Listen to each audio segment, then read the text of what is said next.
So here's what happened 30,000 years before Christ, on a morning that would quietly change everything about how humans lived on this planet. A woman we'll call Cora stood at the base of a limestone cliff, essentially homeless and carrying almost nothing. She'd been cast out from her tribe 3 days earlier for refusing to marry the chief's son, a man known for breaking bones when he didn't get his way. All she had was her grandmother's stone axe, 3 days of dried meat that was already running low, and whatever courage she could muster standing there alone. Now we need to talk about that cliff face, because location mattered enormously in the Ice Age. This wasn't just any random rock wall. The limestone formation rose about 20 feet tall, positioned perfectly to catch the morning sun, while the shape of the valley behind it provided shelter from those brutal northern winds that could kill you in your sleep. And there, about 8 feet up, Cora spotted something that made her heart race, a small natural hollow in the stone, just barely large enough for a person to curl inside. It wasn't much, but it was something. It was possibility. That first night tested whether she'd survive to see her plan through. 5 wolves, their ribs showing through mangy fur, caught her scent and circled her makeshift barricade of thorny branches she'd frantically piled at the hollow's entrance. For hours she crouched there in the dark, listening to their pacing, their low growls, the scrape of claws on stone. Exhaustion and terror do strange things to your mind, and at some point during those endless hours, Cora struck the cave wall behind her, in defiance, maybe anger, maybe desperation, maybe just to make some noise to keep herself awake.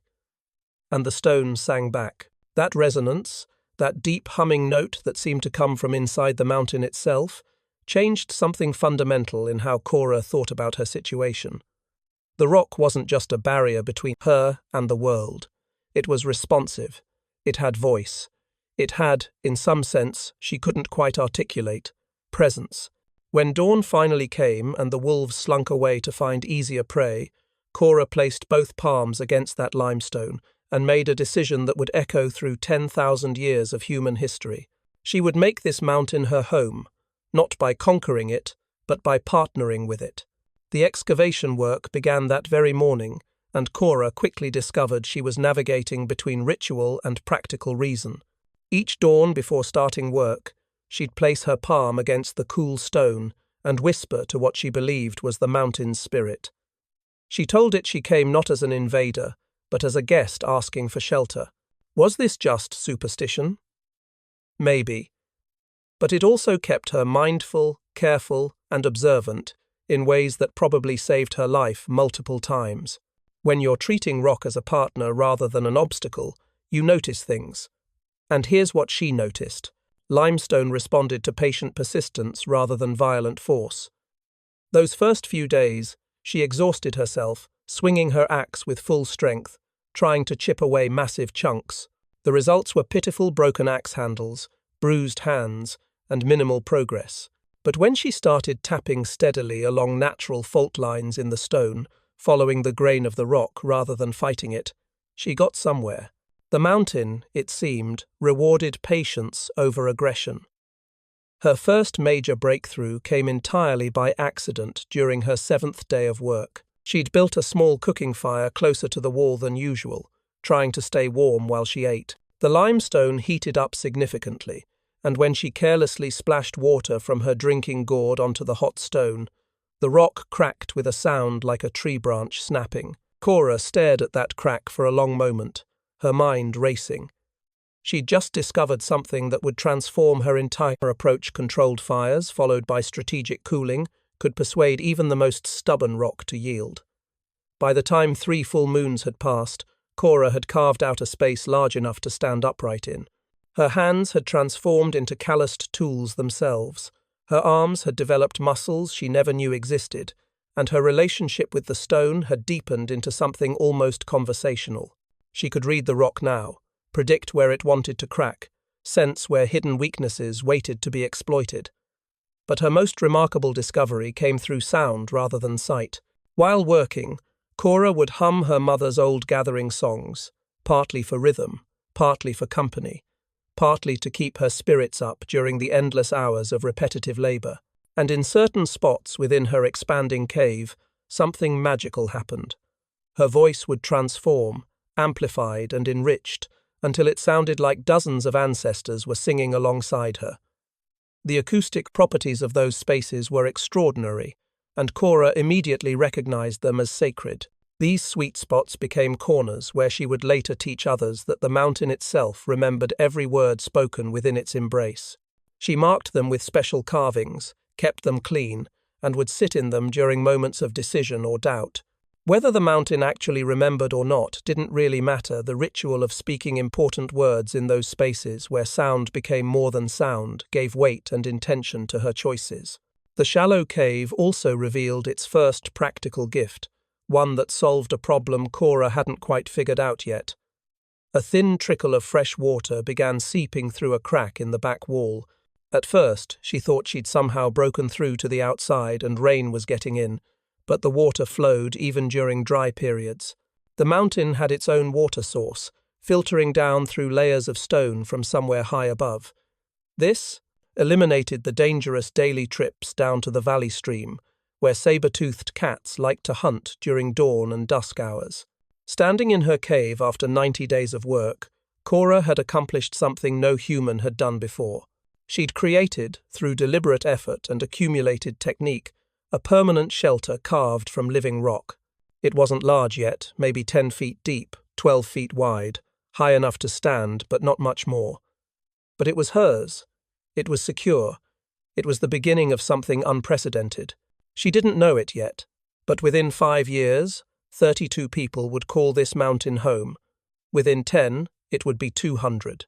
The methods she was developing through trial and error, the fire and water cracking, the patient following of fault lines, the understanding of acoustic spaces, the recognition of natural water sources would be taught to apprentices who would teach apprentices, who would expand this shelter into an underground city that would last 10 millennia. But on that 90th night, Cora just sat by her fire in her hand-carved home, listening to the mountain hum around her, and allowed herself to feel something she hadn't felt since her exile: hope. The stone had sung back, she had answered, and together they were building something that would outlast both of them by thousands of generations. Winter's approach changed everything, as it always did in the Ice Age. Cora had been working alone in her cave for about 4 months, when she heard something that made her freeze mid-swing with her stone hammer, a low, pained groan coming from just outside her entrance. Now, here's the thing about survival 30,000 years before Christ. Helping strangers was often a death sentence. Resources were scarce, trust was dangerous, and letting someone discover your shelter could mean waking up with a blade at your throat. But Cora had always been the kind of person who chose the hard right over the easy wrong. It's partly why she'd been exiled in the first place. She grabbed a burning branch from her fire and cautiously approached her entrance. What she found there would transform her solitary sanctuary into something far more significant. A young hunter named Tomak lay collapsed about 20 feet from her cave opening, his left side shredded by what could only have been a cave bear's claws. The wounds were deep, bleeding heavily, and already showing signs of infection around the edges. He was maybe 20 years old, powerfully built, and absolutely dying. He looked up at her with eyes that weren't begging, just accepting whatever came next with the stoic fatalism of someone who'd lived hard and expected to die young. Cora made her decision in about 3 seconds. She dropped her torch, grabbed Tomak under his arms, and dragged him into her cave. The risk of revealing her sanctuary was enormous, but watching someone die when you could help felt like losing some essential part of your humanity. She sealed his wounds with pine resin she'd been collecting for waterproofing, packed them with moss that had natural antiseptic properties, and then did the hardest thing: waited. For 20 days, Cora fed Tomak from her precious winter stores while he fought through fever dreams. He'd thrash and call out names: mother, brother. Someone called Nearer, who was probably dead based on the grief in his voice. She'd cool his burning skin with water from her seep, force small amounts of broth down his throat, and wonder if she'd just committed elaborate suicide by starvation. Her food supplies, carefully calculated for 1 person through winter, were now feeding 2, with one of them being a man who probably ate twice what she did, even when healthy. On the 21st day, Tomak's fever broke. He opened his eyes clearly for the first time, looked around the cave with obvious wonder, and then looked at Cora with an expression she couldn't quite read. When he finally spoke, his voice was rough, from disuse but firm with conviction. "I stay, I help, I hunt for us both." Those 8 words established a pattern that would define how the cave community grew for the next decade. This was the first alliance shelter traded for sustenance, safety exchanged for skills, solitary survival transformed into collaborative construction. Tomac wasn't asking permission, and he wasn't offering temporary gratitude. He was proposing a fundamental partnership, and Cora, after a long moment of consideration, simply nodded. The changes came quickly once Tomac could walk again. Where Cora brought patience and technique, Tomac brought raw physical power that opened up possibilities she'd never considered. Stones that had frustrated her for weeks, too large to chip away, too embedded to extract, Tomac could lever out using his hunting spear as a pry bar and his considerable strength as force. But here's what made the partnership work. He listened to her. When his eagerness would have caused a cave-in by removing a load-bearing section too quickly, Cora's caution and understanding of stone structure prevented disaster. Together, they revolutionized the excavation process in ways neither could have managed alone. Tomac came up with the idea of using twisted vines as rope. He'd used similar techniques for hauling game back to camp. Cora figured out that certain smooth logs could serve as rollers and pivots. Combine those 2 insights, and suddenly they had a crude but functional pulley system that let them extract massive stone blocks that would have been impossible to move otherwise. These blocks didn't go to waste. Tomac suggested using them to build outdoor walls and work surfaces, extending the usable space beyond the cave itself. By the time spring arrived, with its promise of renewed food sources and longer working days, the cave had expanded into 3 distinct chambers. The main living space centered around the ever-burning hearth. Letting that fire go out could mean hours of work to restart it, so someone always maintained it. The second chamber was cooler, positioned deeper in the mountain, and Cora discovered it could preserve meat for weeks rather than days. This was revolutionary. It meant they could hunt larger game less frequently rather than constantly chasing small animals. But the third space was the most remarkable. While expanding the back wall of the main chamber, Tomac broke through into a natural cavern that neither of them had suspected was there. They stood at the entrance with a torch, both absolutely silent with wonder. The cavern was filled with crystalline formations, stalactites and stalagmites that had been growing for millions of years. When they brought fire inside, the crystals captured and reflected the light until the whole space seemed filled with frozen stars. This became the ceremonial chamber, though neither of them quite articulated that decision at first. It just felt sacred. The acoustics were even, better than Cora's original singing spots, and the visual beauty created an atmosphere of reverence that made you want to whisper. They didn't use it for daily living. Some spaces needed to remain special. Word of the mountain shelter began spreading through the intricate network of Ice Age communication. You have to understand, there was no writing, no formal message systems. But information travelled, smoke rising from solid rock where no cave had been known to exist that got noticed. The rhythmic sound of hammering carrying across valleys for hours each day that got talked about. And, most effectively, Tomac's trading expeditions spread the word far and wide. See, Tomac was still a hunter, and a brilliant one, but now he had a secure base to return to, and Cora had become extraordinarily skilled at making stone tools during her long months of excavation work. Her blades were sharper, her scrapers more precisely shaped, her hammers better balanced than what most people could make for themselves. Tomac would take these tools on his hunting trips and trade them for things they needed: better furs, different foods, materials they couldn't source locally. In the process, he'd mentioned casually that he lived in a cave carved into the mountain, and people thought he was either lying or crazy until they came to see for themselves. The first family arrived during the summer floods that turned the Valley River into a raging torrent. Seasonal camps built on what were normally safe riverbanks got swept away in hours, and people fled to higher ground with whatever they could carry.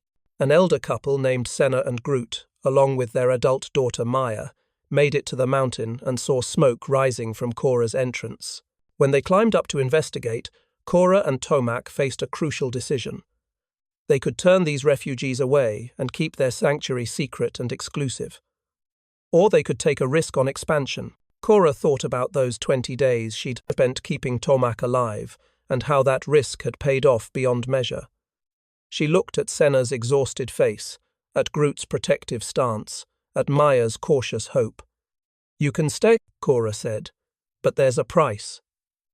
The price wasn't food or goods or servitude. The price was 10 days of excavation work. Each new arrival would contribute to expanding the complex further into the mountain's heart. If you wanted to benefit from the shelter, you participated in improving it. This established a principle that would govern the community for generations. Everyone contributes, everyone benefits, and the work of building home never really ends. Senna and Groot brought skills that complemented what Cora and Tomac could do. Senna was an expert basket weaver, and her tightly woven containers could hold water, store grain, and organize the increasing chaos of a multi-person household.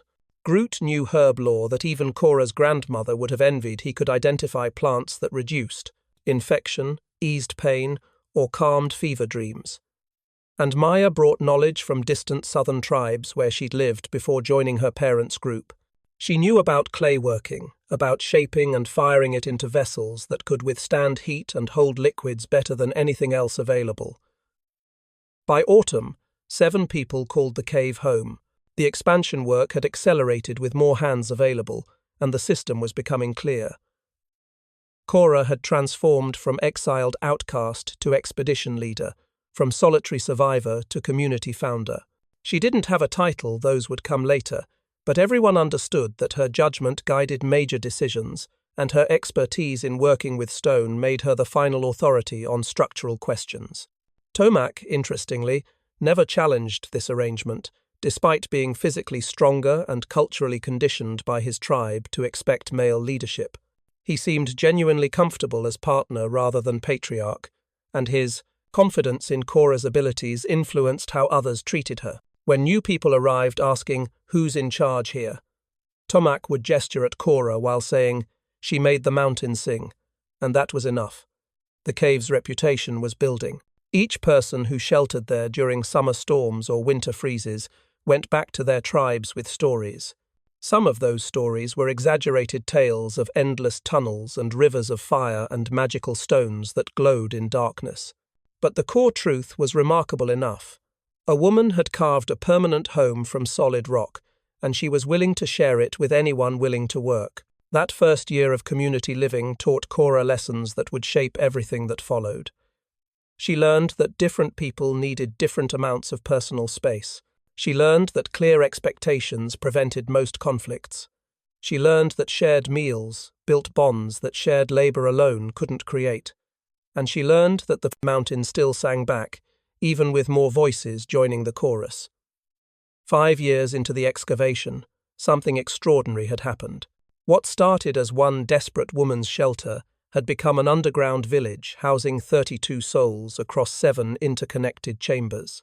Cora, now in her late 20s and recognized by everyone as the Mountain Mother, though she privately found the title a bit much, had established clear protocols that kept chaos from overwhelming community.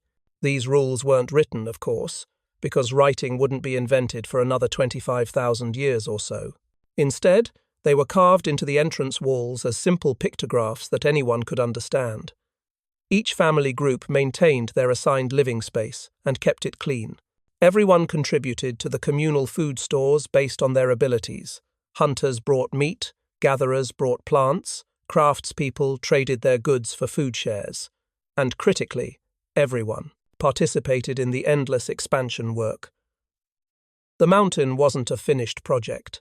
It was a living thing that grew with the community's needs, and Cora had instilled the understanding that their home required constant attention and improvement. The great storm of that 5th winter became the stuff of legend, one of those events that gets told and retold until it's hard to separate what actually happened from what people wish had happened. Here's what we know for certain.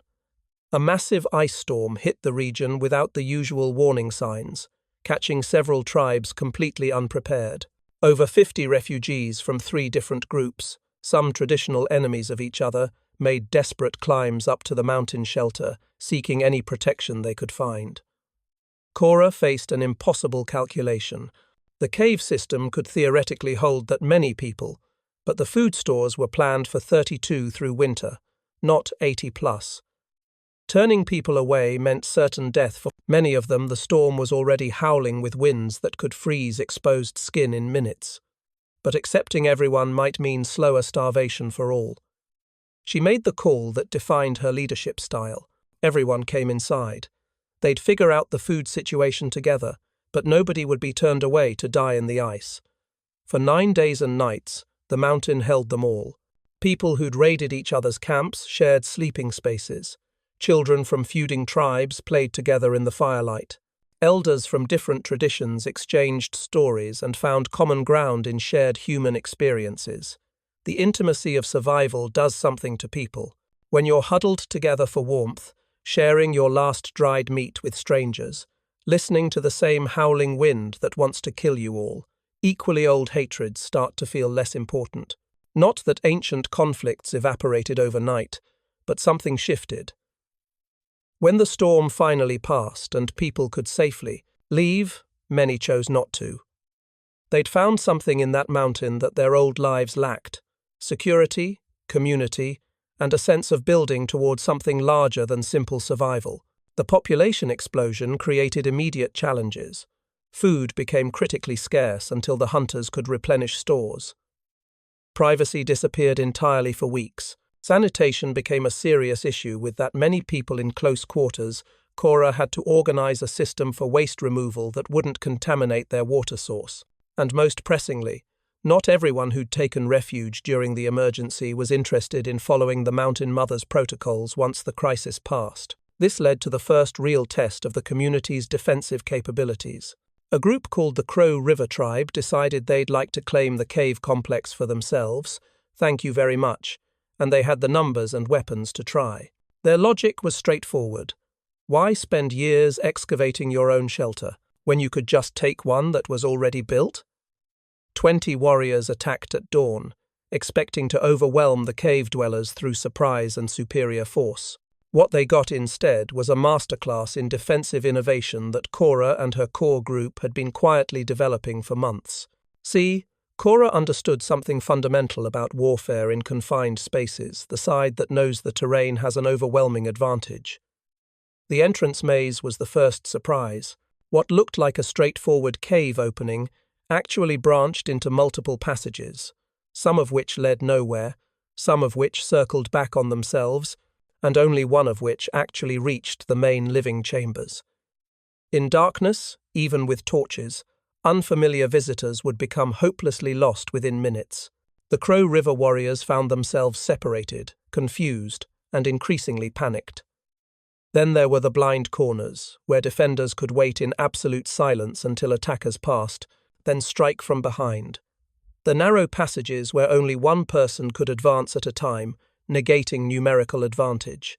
The false floors over shallow pits that would catch you if you didn't know exactly where to step.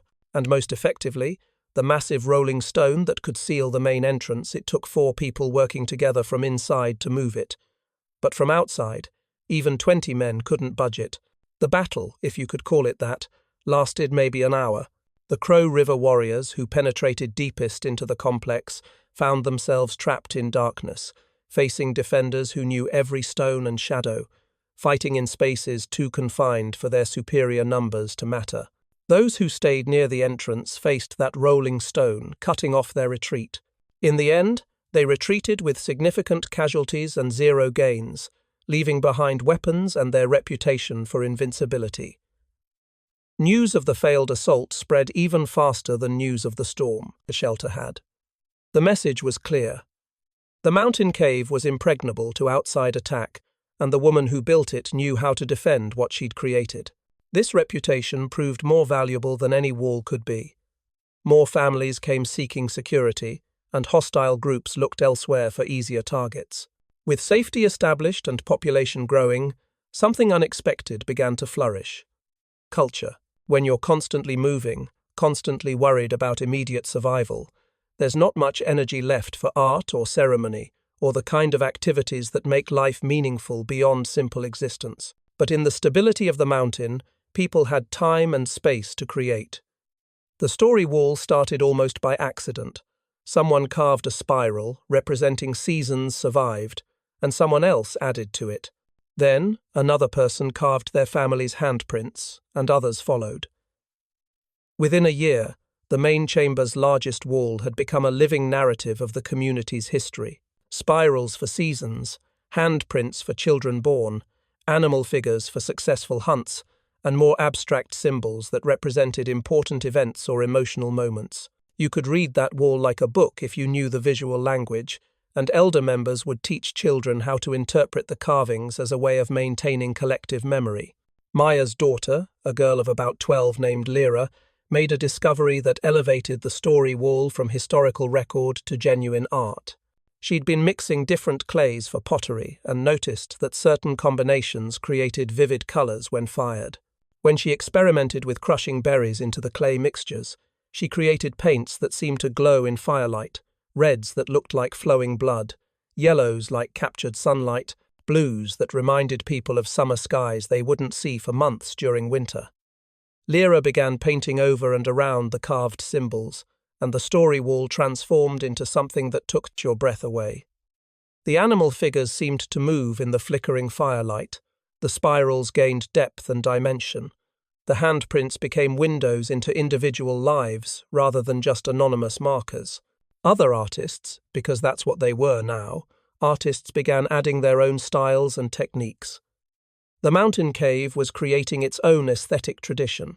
The acoustic chamber that Cora had discovered years earlier became the center of ceremonial life.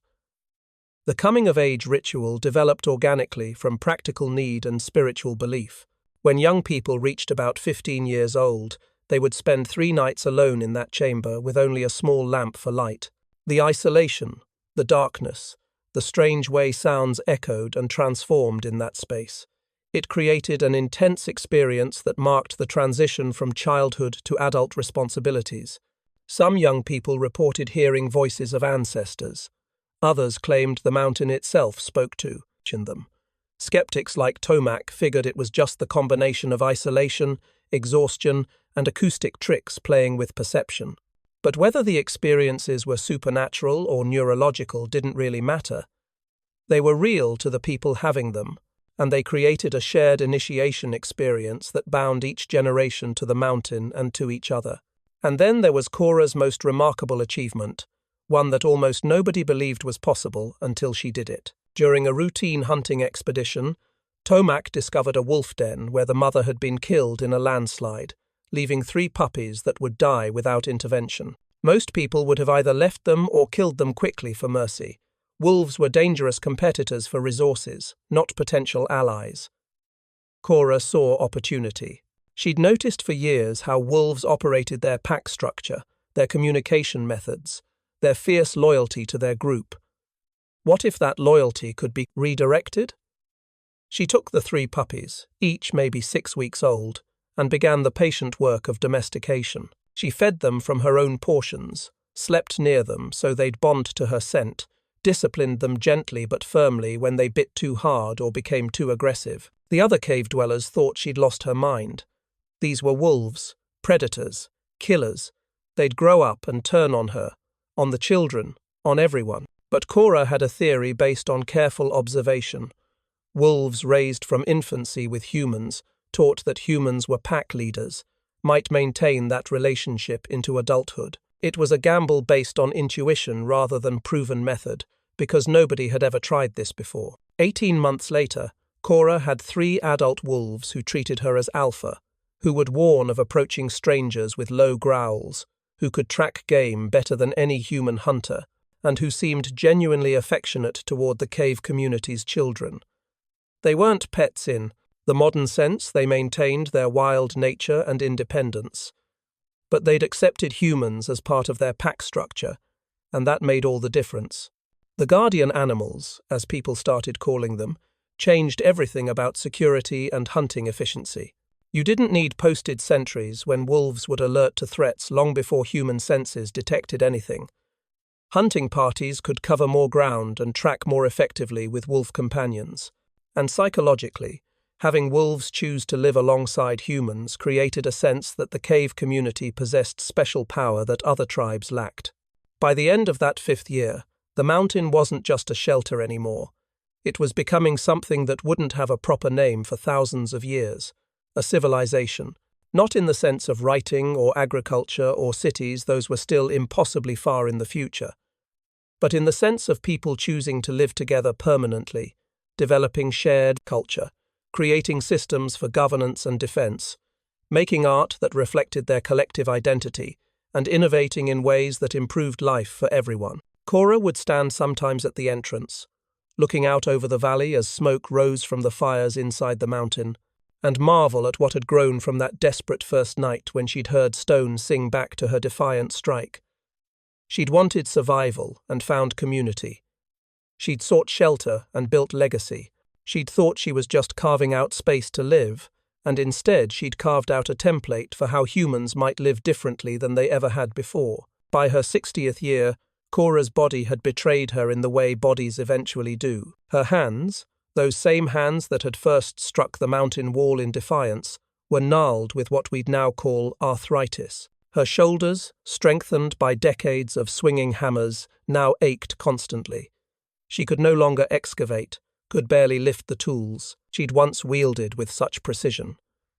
But here's the thing about Cora that made her truly remarkable. She'd never been just about physical strength. Her mind remained the sharpest tool in the entire mountain complex. She saw clearly what many leaders throughout history have failed to recognize. Personal brilliance means nothing if it dies with you. Everything she'd learned through 3 decades of trial and error, all the techniques and insights and hard-won wisdom, it had to be transferred to the next generation, or it would disappear like smoke.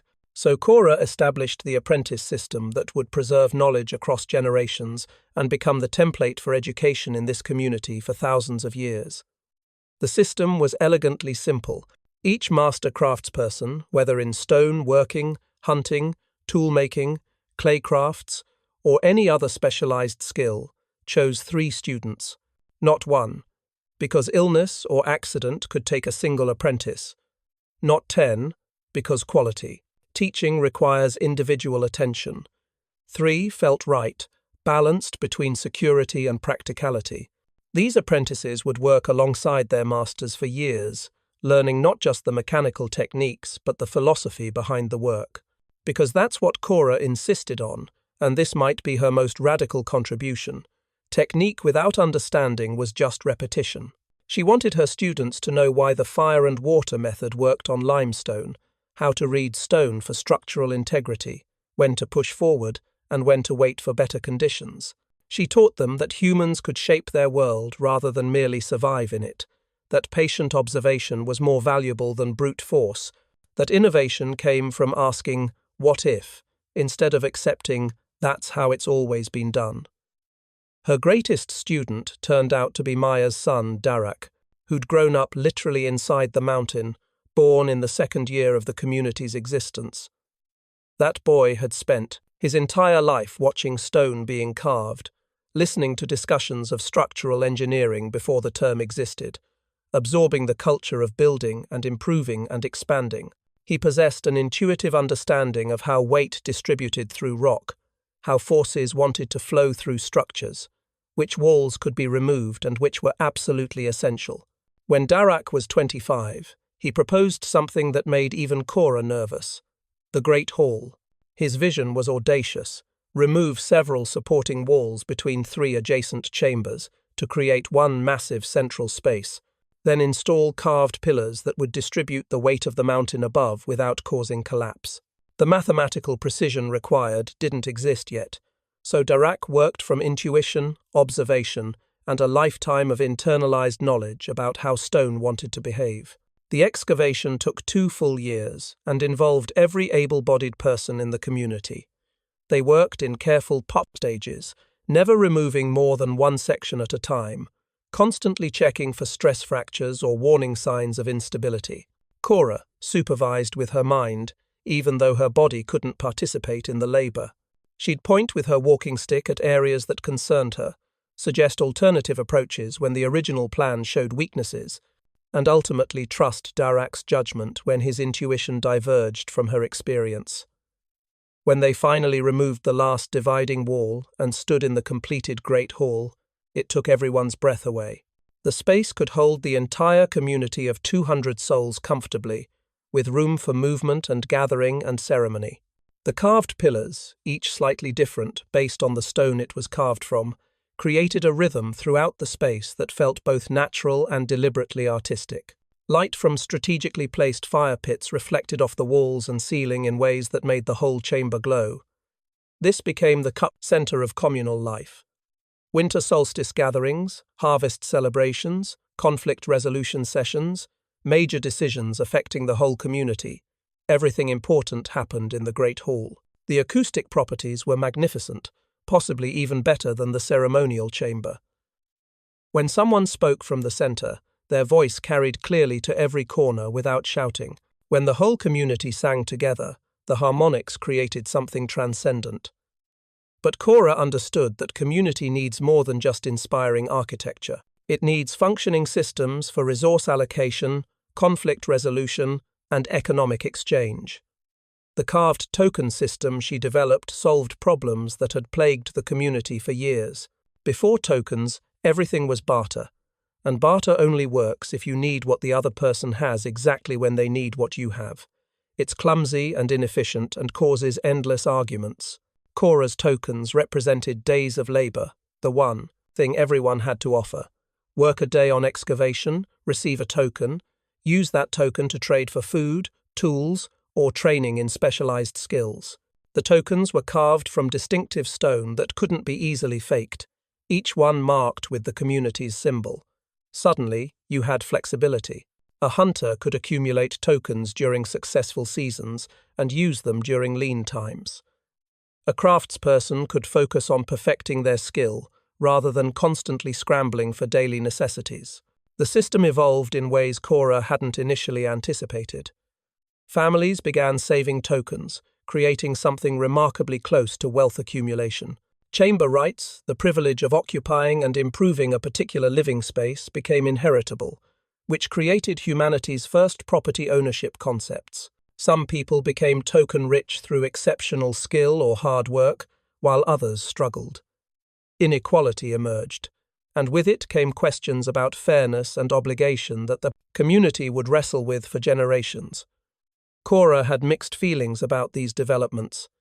She'd wanted to create flexibility and efficiency, not stratification. But she was also realistic enough to understand that any system humans create will be bent by human nature. The token economy worked better than pure barter, even if it introduced new problems.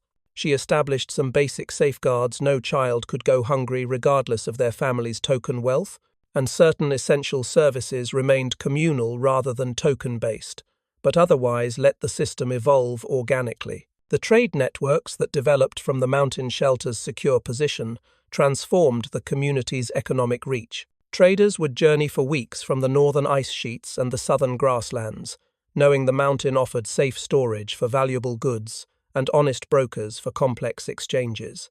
Amber from the distant sea coasts, obsidian from volcanic regions, rare shells from waters that took months to reach these precious items flowed through the mountain's trading posts, and the community took a small percentage for providing security and mediation. The cave's reputation had spread far beyond what Cora ever imagined possible during that desperate first night. Stories of the Mountain Mother and her stone city circulated among tribes across enormous distances. Some stories were accurate tales of the Great Hall, the Wolf Guardians, the story walls covered in glowing paintings. Others were fantastical claims of endless tunnels stretching to the Earth's core, rivers of liquid fire providing heat, magical stones that could heal any injury. Cora found the exaggerations amusing but also useful. Fear and wonder kept potential enemies away while attracting potential allies and traders. As Cora approached the end of her life, she became increasingly focused on knowledge preservation. She created what she called the archive chamber, though that's obviously our term, not hers. This was a specially ventilated room positioned to stay dry and cool, where knowledge was preserved through every method available to a pre-literate culture, carved instructions showing step-by-step processes for key techniques, painted diagrams illustrating tool construction, fire management, and structural principles.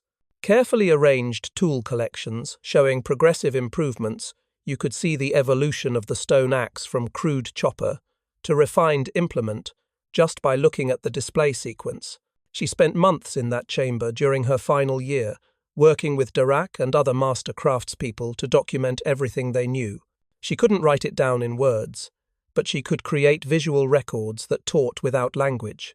A talented student studying those displays could learn fundamentals that might otherwise take years of trial and error to discover. It was her final gift to people she'd never meet, generations not yet born who would continue the work she'd started. The wolf moon of her final winter brought one last test of Cora's abilities. A massive wolf pack, driven by starvation from a brutal season, attempted to breach the entrance in a coordinated assault that showed disturbing intelligence. Perhaps they remembered the 3 puppies Cora had taken decades earlier and carried some ancestral grudge. Or perhaps they just needed food desperately enough to risk attacking humans who'd proven dangerous in the past. Cora's 3 domesticated wolves, now elderly themselves, howled warning in the deep night. The community mobilized to defensive positions they'd practiced for years, ready to seal the entrance and wait out the attack. But the wild pack was using tactics nobody had anticipated, some feinting at the entrance while others sought alternate routes in through ventilation passages and water seeps.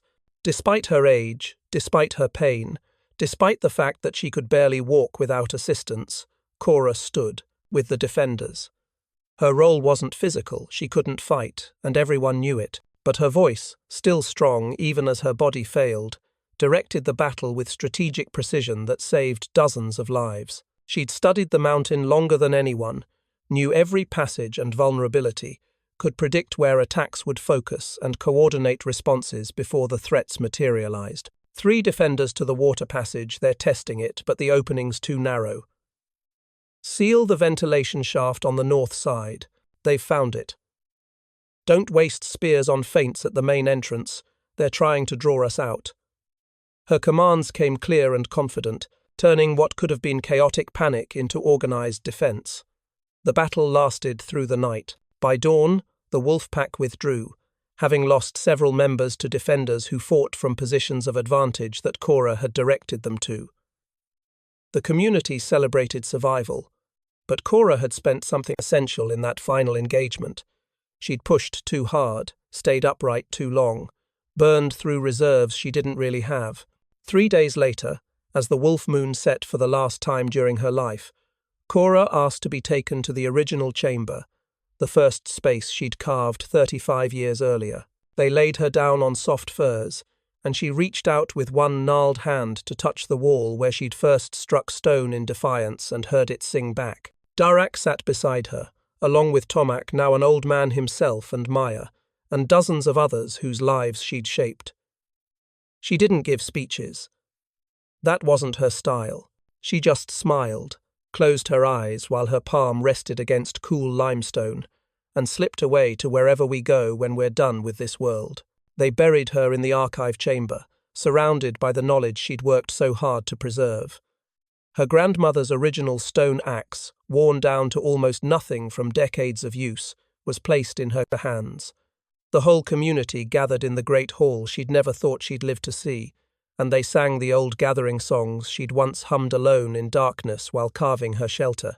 The mountain shelter continued expanding for 10,000 years after Cora's death. Generation after generation added their chambers, their innovations, their improvements to the endless project of making stone into home. Eventually, the complex connected with 3 other cave systems to create an underground city that housed thousands.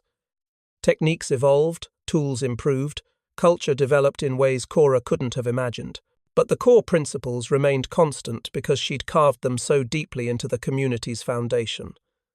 The apprentice system ensuring knowledge transfer, the token economy enabling trade flexibility, the expectation that everyone who benefits contributes to continued improvement, the understanding that humans can shape their environment rather than just endure it. The belief that stone can sing back if you listen carefully enough. Modern archaeologists excavating these sites find continuous occupation layers stretching across millennia, each generation building on what came before. They find Korah's building codes still visible in the oldest sections, pictographs showing load distribution, fire safety, structural integrity checks. They find her original tool marks preserved alongside those of countless students who learned her techniques and passed them forward. And in the ceremonial chamber with its perfect acoustics, in the original space where Korah first heard her voice transform into something more than just sound. If you visit on quiet nights when tourist groups aren't there, if you stand very still and listen carefully, some say you can still hear it. That low resonance, that song of stone responding to human presence, carrying echoes of gathering songs hummed 30,000 years ago by a desperate woman who refused to surrender to exile, and ended up changing how humans understood home. The mountain remembers. Stone keeps its promises, and somewhere in that preserved crystalline chamber, the voice of the first architect, the original city planner, the woman who taught humans to sing with mountains, still whispers through geological time. Asterisk, we can build this together. We can make something that outlasts us all.